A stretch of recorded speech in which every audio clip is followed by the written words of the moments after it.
弟兄姊妹平安，今天是2021年的11月5号。今天的经文是诗篇127篇，路得记第4章11到17节，希伯来书第9章15到24节。今天要跟大家分享的主题是圣所。我们之前谈过圣所这个字，根据英文的圣经，之前谈的这个圣所是 tabernacle， 那跟今天要谈的 sanctuary 是不太一样的。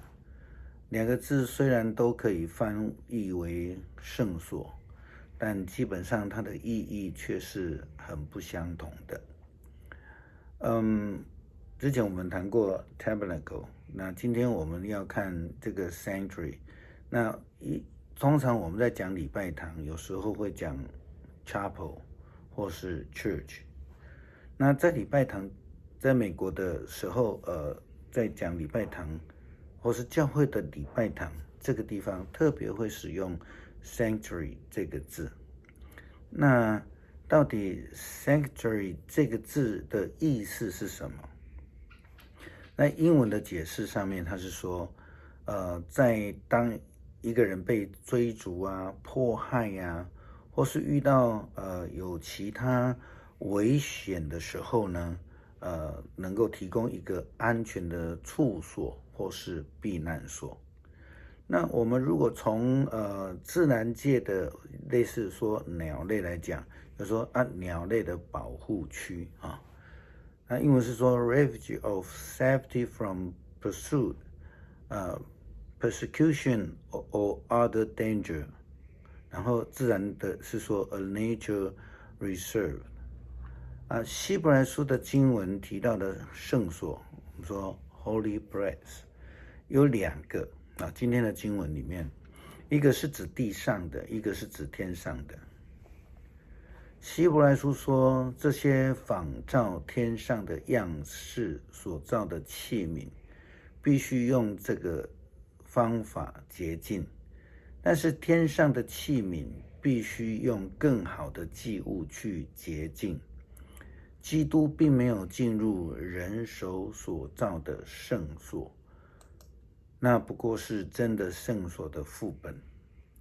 他进到天上，替我们站在上帝的面前。希伯来书的说法很简单，就是说地上的圣殿是上帝天上的副本英文是用 copy 那既然是副本，它就不是真的。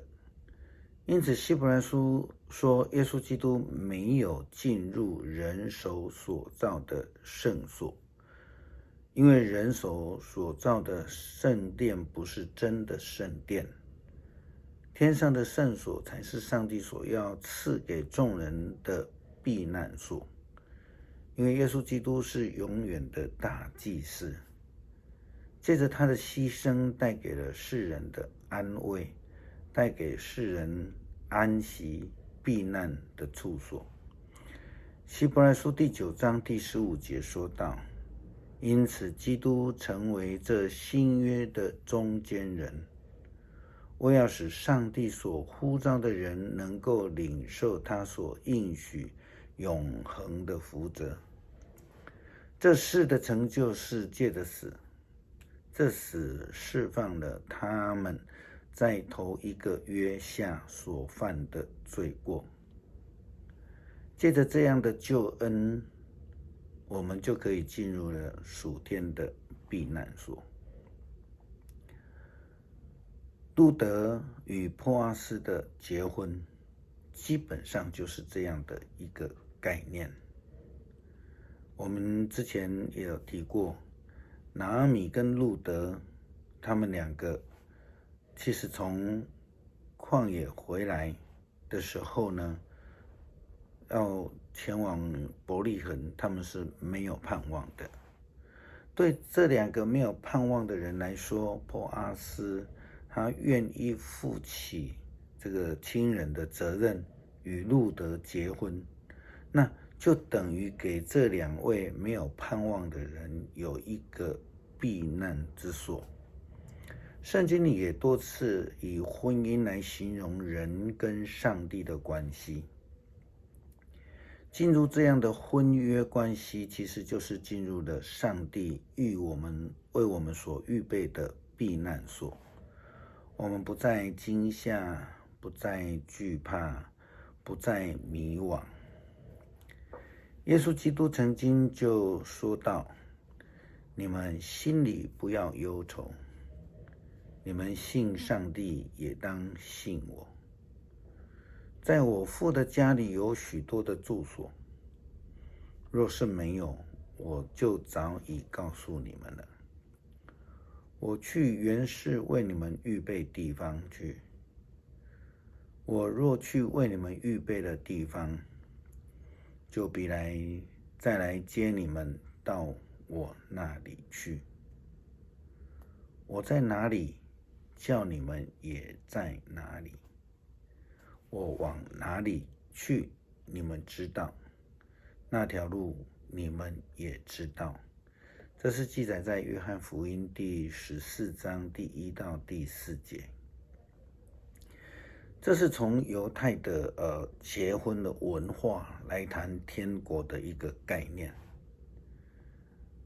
在犹太人的婚约里面，新郎的家庭跟新娘的家庭定好了婚约之后，那新郎跟他的父亲就会回到父亲的家，然后开始计划为了这个新人盖新房。而盖新房是父亲的事，什么时候盖好，只有父亲知道。所以耶稣曾经说到，那时辰那日子，连子都不知道，只有父知道。父亲盖好了新房之后，就会通知儿子前去迎娶。那这样的一个角度又延续到了另外一个比喻，就是10个童女的故事。我们知道他们都在那边预备，因为他们不知道新郎什么时候会到。我们刚讲过，只有父知道嘛，那就通知儿子可以去迎娶。所以女方新娘的家里的人很早就要预备，然后在那里等候新郎跟他的迎娶队伍的到来。在比喻当中，那没有预备5个，另外5个是有预备的。有预备的被称为聪明的女子，她们就可以得到救恩，可以进入圣所，可以得到上帝所赐的救恩。另外那5位没有预备，被称为愚笨的女子，就只能够在黑暗当中哭泣流泪，无法进入圣所。我们说新房还有避难所。路德和他的妯娌俄尔巴的差别其实就是如此。一个可以进入圣所，我们说避难所来蒙福；另外一个则回到原来的生命的样式，因为他放弃了，他宁可回去原来的样式，所以他没有办法进入那个圣所。